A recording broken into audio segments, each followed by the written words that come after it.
Hey everyone, I'm Dr. Kara Wada, a board-certified allergy, immunology, and lifestyle medicine physician. I also happen to be a life coach, and I have dedicated my career to helping people navigate the often complex world of immune system disorders. Things like allergies, immune deficiencies, autoimmunity, mast cell activation, autoinflammatory conditions, the list goes on. And in my work, both as a physician and as someone who lives with Sjogren's disease and dysautonomia, I see a common, almost universal thread among patients and folks I talk with. These misbehaving immune system issues, they often feel unheard and unseen in our healthcare system and frankly, throughout the world. Have you ever felt that way?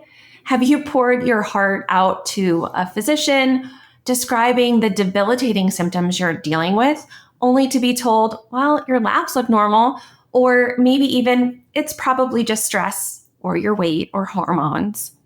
If so, just know that you absolutely are not alone. And today I want to talk a little bit about why this happens, why our current healthcare system oftentimes struggles to validate the unique, very real experiences of those of us living with complex immune conditions. So what's the disconnect? Why do normal labs not equal feeling well? Like, what is going on? In our healthcare system, especially the insurance-based model many of us operate within, we often rely heavily on objective data. This hasn't always been the case, but in the last 100 years, we have had an incredible increase in our technology, in the availability, the ease, and the usefulness of lab tests, imaging, all of these things that put many symptoms that were gray and really created a very easily black and white picture. These tests are incredibly valuable, don't get me wrong, but they don't always tell us the whole story, especially when it comes to intricate workings of the immune system and complex conditions that don't always present in people the same way. We also have to realize that many of these lab tests and imaging tests, the studies that these were standardized on, were not always standardized based on a population or a group that looked like us. Many of the research projects and things that were used to standardize results were based on a white male population. The immune system is incredibly complex. It's a vast network of communication between our cells and our tissues and other systems within our body, our nervous system, our hormone system, and we are constantly adapting and responding. And sometimes the dysfunction is something that can't be easily captured by a blood test. The misbehavior might be subtle and it might involve complex signaling pathways or cellular interactions, the cells talking to one another, that our current routine tests that we're able to order easily in an office visit, they're just not designed to measure those markers. So when your labs come back normal, it does not mean that your symptoms aren't real. It doesn't mean that nothing is wrong. It often means that the specific tests run haven't captured any black and white data to explain or make sense of what is going on based on the tools that we currently have available. And when this is put into a 10 or 15-minute appointment, you could see where getting into that nuance and really recognizing and seeing that lived experience you're having can start to get tricky. Your body is speaking. And learning to listen has been one of the biggest lessons I've learned on my own health journey. I truly believe, and when I talk with my patients, when I see how my own symptoms come about, our body speaks through our immune system. What can those symptoms be? Fatigue, pain, brain fog, our thinking not seeming like it's as clear, our words aren't coming to us as easily, our attention span is not as good as it used to be. Rashes, our skin, our digestive system, stuffy noses, trouble breathing, all of these things are signals and signs to us. It's your body's way of communicating something's amiss, something's out of balance. During my own medical training, like in many professions, I became a master at ignoring these signals, pushing through the exhaustion, delaying the bathroom breaks, dismissing those subtle aches. It was the culture. And it actually was to the point where a couple of weeks into my intern year, I ended up with a urinary tract infection that then I was so embarrassed to ask for help or to ask to leave early to go see an urgent care when they were still open. Like, oh, it was a hot mess. And I look back and just wish that I could, go back to that 24-year-old me and just say, it's okay to take care of yourself.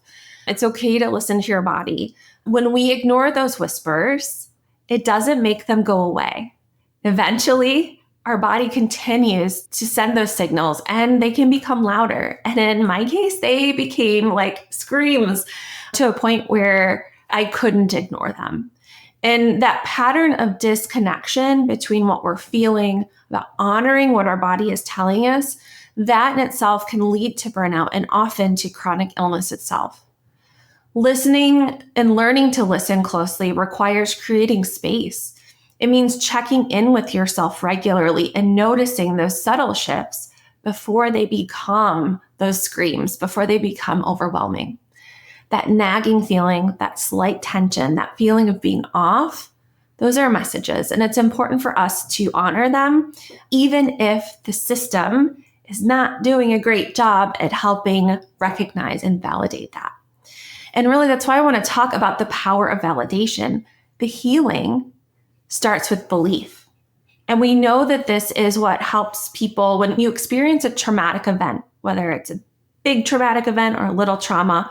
Having that witnessed is what helps people process that experience and are then able to grow from that experience rather than to stay stuck in it. And really, this is critical when we think about minimizing the potential for ongoing trauma within the medical system. The heart of the matter, it's validation. When a patient shares with me their symptoms, their struggles, their reality, even if I cannot make sense of the science that's going on behind the scenes, me believing their lived experience is a crucial first step towards healing. Dismissing those symptoms because they don't fit neatly into some little check boxes for diagnostic criteria, or because they don't necessarily go along with the normal labs, dismissing that is incredibly damaging. It invalidates that person's lived experience. It erodes that trust that I am trying to build with them, and it delays the path to finding real solutions. Oftentimes, what will happen when we are not witnessed, when we are not validated, is we withdraw, right? We don't make that appointment. We don't follow up. We don't seek care. And that ends up in delays in diagnosis, delay in treatment. So true healing starts with belief. It starts with acknowledging the reality of symptoms, even when the cause isn't immediately obvious based on our conversation or on testing.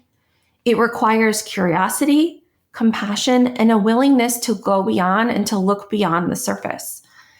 And all of that is challenging, right, in our current situation. So how do we foster validation? What can we do? How can we bridge this gap, both as patients and as my healthcare professional friends and colleagues who are listening? How can we foster a culture of better validation? Well, for those of you who identify as patients, keep advocating for yourself. I know it is so exhausting, and you may not have the extra spoons or battery power to deal with it, but keeping a detailed symptom journal can be really helpful to refer back to. Don't be afraid to seek a second or a third opinion, to find someone who will listen and partner with you. Share your story. Your voice matters, and it helps when others also don't feel alone. It can also be really helpful and powerful to have an advocate with you, because if you were in that situation, in an exam situation where you are activated, where you're put into that fight or flight mode, we can go into some of those responses that don't necessarily help us get through that short visit and stick to our plan and ask the questions that we want and really advocate for what we need. So having that extra person with you, a loved one, a friend, sometimes a professional advocate, can be really helpful at keeping that visit on track and helping you get the care that you need. For professionals, We need to cultivate deep listening skills. We need to acknowledge and really push back, against this culture of turn up the speed of the conveyor belt. And we need to understand what the limitations are of our current diagnostic tools. We need to approach complex cases with curiosity and asking why instead of dismissing. And I realize this is really easy to say because if you are in a situation where you don't have the time and the space to take care of yourself as a healthcare professional, it can be incredibly challenging to lean in and to be curious and to tap into that compassion. And that's why I think it's so critically important for those of us in leadership positions who are able to speak out, are taking on that role of pushing back against a system that has been built not to help us and help those with chronic illness, and to really focus on fixing that system that goes completely against those ideas of doing no harm. We also need to trust our patients' lived experiences as valuable data points, even with and especially when we don't understand what's driving them. So, listen, believe, and heal. Your immune system is talking. Your body is sending signals.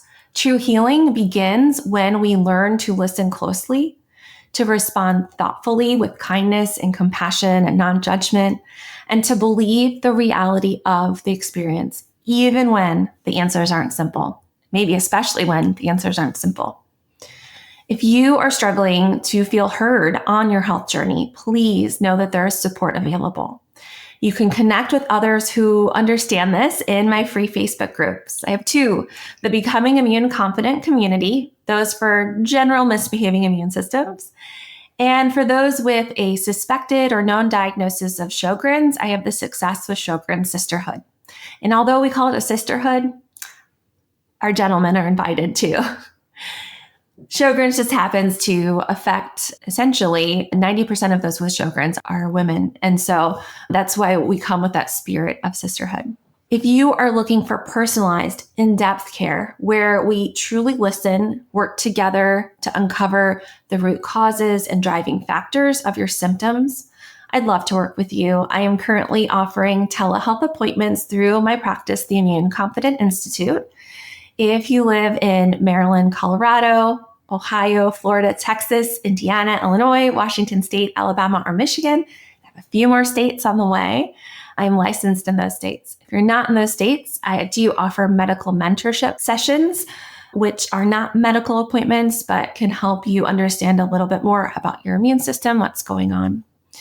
If you want to get more information on any of that, make sure to hop over to my website, www.drkarawada.com, and we'll have all the information out there. In the meantime, make sure to like, to comment, to share, to subscribe, and share your experiences below. Have you ever felt dismissed, invalidated on your health journey? I can just imagine the stories you're going to put below. But what helped you finally feel heard? Share your experiences and your insights in the comments below. Let's support each other. And please don't forget to subscribe for more content like this. Take care.